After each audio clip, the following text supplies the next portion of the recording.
365 Days of Love and Miracles with A Course in Miracles. My name is Arlene Geres, and I am so glad that you are here. Please remember to listen right until the very end because we have a special treat for you. And if you enjoyed today's video, please click like and subscribe down below because this helps others to find us on YouTube. Today's lesson is lesson number 70. My salvation comes from me.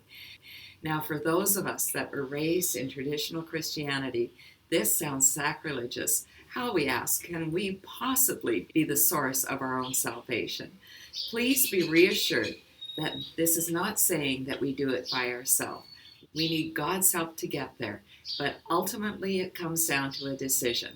Are we going to choose the world of the ego, or are we going to choose God's world of love? Let's read today's lesson. All temptation is nothing more than some form of the basic temptation not to believe the idea for today. Salvation seems to come from anywhere except from you. So, too, does the source of guilt. You see neither guilt nor salvation as in your own mind and nowhere else. When you realize that all guilt is solely an invention of your mind, you also realize that guilt and salvation must be in the same place. In understanding this, you are saved. Let's talk about it. The source of all pain is in our minds. Salvation is also in our minds. We have the power of choice. We get to choose where we're going to put our focus. Are we going to focus on the world of the ego, or are we going to focus on the world of love? In the world of the ego, we're going to look for salvation everywhere except inside of our own minds. We're going to look to people, places, things, and situations, thinking that these are going to bring us relief from our pain, our guilt, and our suffering. Only when we change our focus, we change our mind, and we choose to focus on the love that God offers, then we are going to receive salvation. You may ask, what is it that we are wanting to be saved from? Well, we're wanting to be saved from the craziness in our mind. And where does that come from? It comes from egoic thinking. That is the source of all of our pain and all of our suffering. If we want to be saved from pain, loss, and suffering of all kinds, we simply come home to God. Let's keep reading. The seeming cost of accepting today's idea is this. It means that nothing outside yourself can save you. Nothing outside yourself can give you peace, but it also means that nothing outside yourself can hurt you or disturb your peace or upset you in any way. Today's idea places you in charge of the universe where you belong because of what you are. This is not a role that can be partially accepted, and you must surely begin to see that accepting it is salvation. Let's talk about it. Remember, the world of the ego and the world of God are mutually exclusive. There is no meeting place. We choose one or we choose the other. We either fully accept that we are in charge of the universe, or we accept that we are these frail, weak little beings all alone in the world of the ego. This is a big idea, isn't it? Are you willing to consider the possibility that you are in charge of the universe? Day by day, we are waking up to the idea that we are powerful beyond measure. If we continue with the lessons, we will get to that place where we fully accept that we are in charge of the universe. Let's keep reading. It may not, however, be clear to you why the recognition that guilt is in your own mind entails the realization that salvation is there as well. God would not have put the remedy for the sickness where it cannot help. That is the way your mind has worked, but hardly His. He wants you to be healed, so He has kept the source of healing where the need for healing lies. Let's talk about it. If the problem is in our mind, then the solution is also there. God has created this perfectly for us so that we will eventually stumble upon the answer. The secret to our salvation is actually in healing our mind. Let's keep reading. You have tried to do just the opposite, making every attempt, however distorted and fantastic it might be, to separate healing from the sickness for which it was intended, and thus keep the sickness. Your purpose was to ensure that healing did not occur. God's purpose was to ensure that it did. Remember, our ego wants to keep us stuck. Our ego wants to keep us distracted so that we do not recognize that the answer lies in God. So the ego has tried to separate healing from the sickness for which it was intended. When we rush around looking for outside answers to the pain that is inside of us, the ego makes sure that the healing does not occur. But God is much smarter than the ego, my friend. When we recognize that our healing lies in God, we come home to the truth of who we are as God's beautiful, beloved children, we will not need the ego anymore. Let's keep reading. Today, we practice realizing that God's will and ours are really the same in this. God wants us to be healed, and we do not really want to be sick because it makes us unhappy. Therefore, in accepting the idea for today, we are really in agreement with God. He does not want us to be sick. Neither do we. He wants us to be healed. So do we. Let's talk about it. What is your will truly, my friends? Is it to remain stuck in the ways of the ego, in our selfish way of thinking, always trying to take care of number one? Or is it to have true peace, joy, and happiness when we're resting in God's loving arms? I don't think there's any of us that would choose misery over peace, joy, and happiness. In this way, our will and God's are truly the same. Is there any one of us that really wants to be sick? Of course not. We want to be healed, and God certainly wants us to be healed. Let's keep reading. We are ready for 2 longer practice periods today, each of which should last some 10 to 15 minutes. We will, however, still let you decide when to undertake them. We will follow this practice for a number of lessons, and it would again be well to decide in advance when would be a good time to lay aside for each of them, and then adhering to your own decisions as closely as possible.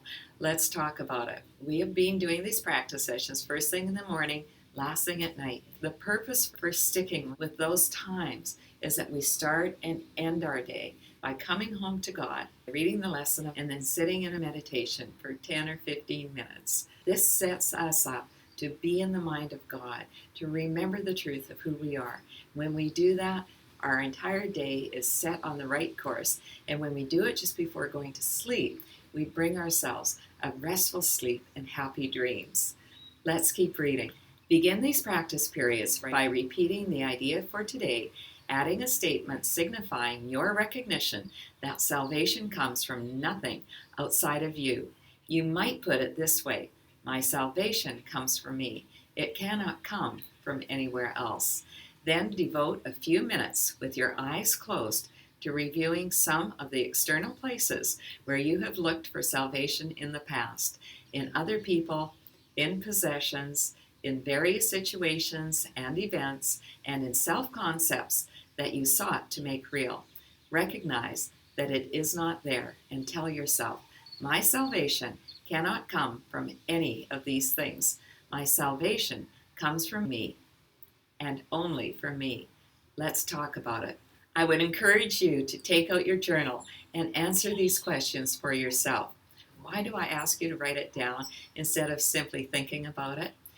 There is a power in writing that takes these ideas out of our being and puts them on paper, and thus they loose their hold on us. The questions are, where have you looked outside of yourself? Who have you sought salvation from?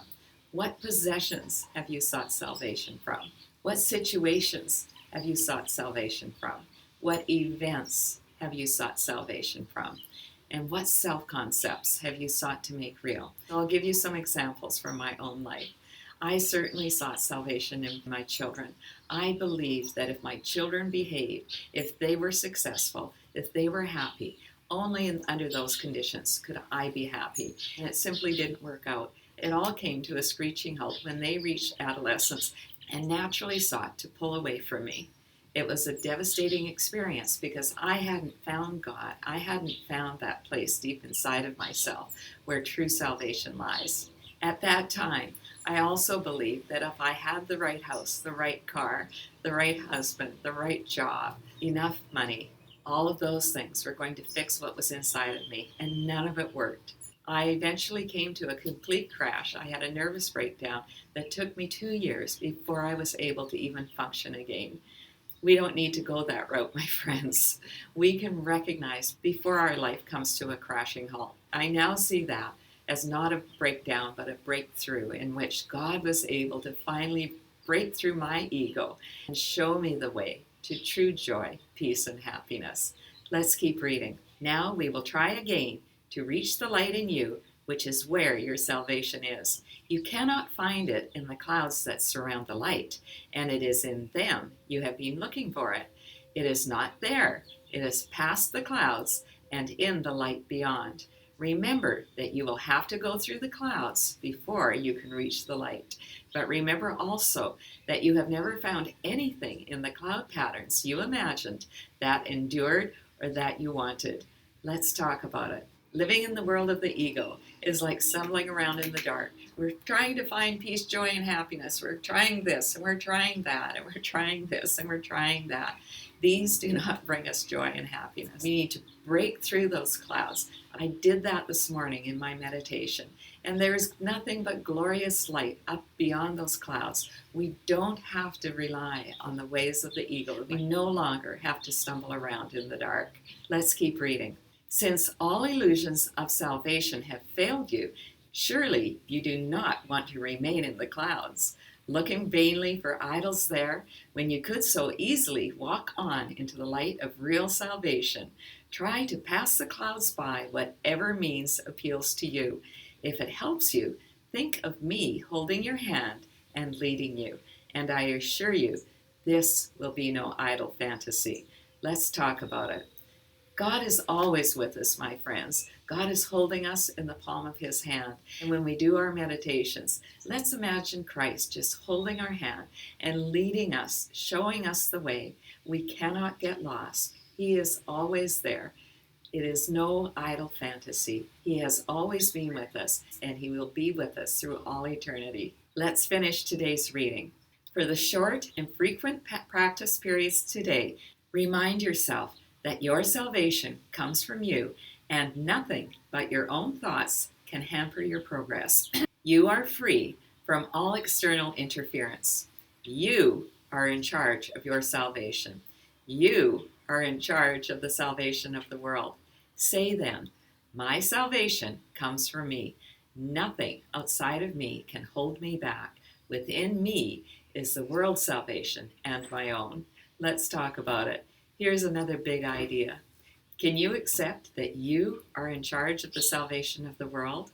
What we do matters, my friends. What we think matters. When we accept our own divinity, when we release our light to shine brilliantly throughout the entire world, everyone is impacted. We know how much better we feel when we walk out into the sunshine. The same thing is true when we are a part of the sunshine. Everyone is attracted to the light. Let's talk about our practice sessions for today. First thing in the morning, last thing just before we go to sleep, we want to read or listen to the entire lesson and then just sit in a silent meditation as we allow today's idea to sink deep into our beings.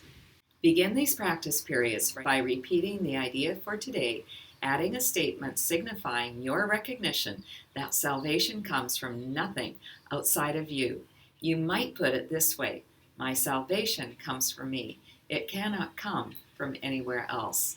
Then devote a few minutes with your eyes closed to reviewing some of the external places where you have looked for salvation in the past.